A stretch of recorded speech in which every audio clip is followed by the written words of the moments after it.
Har bir ota-ona farzandiga aytishi kerak bo'lgan nasihatlar. Aziz farzandim, qarindosh urug'lardan aloqangni uzma. O'ylab ish tut.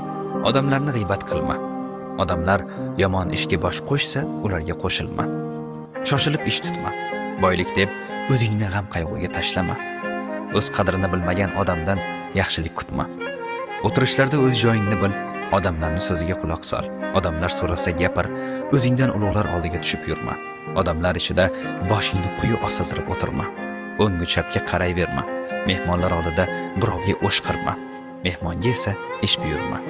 Mast va devona odamlar bilan ham suhbat bo'lma.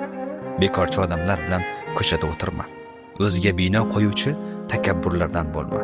Husumatdan uzoq bo'l, jang va janjaldan qoch. Senga ish buyursalar bajar, va'da qilsang albatta ado qil. Hech kimni ranjitma. Xayrli ishlarni amalga oshirishda jiddiy jahd bilan kirish. So'zni hujjat bilan gapir. Maslahatni dono odamlar bilan qil. Yoshlikni g'animat bil. Do'stlaringni hurmat qil, ularning xizmatlarini jon deb qabul et. Bu video foydali bo'lgan bo'lsa, yaqinlaringizga ulashishni unutmang.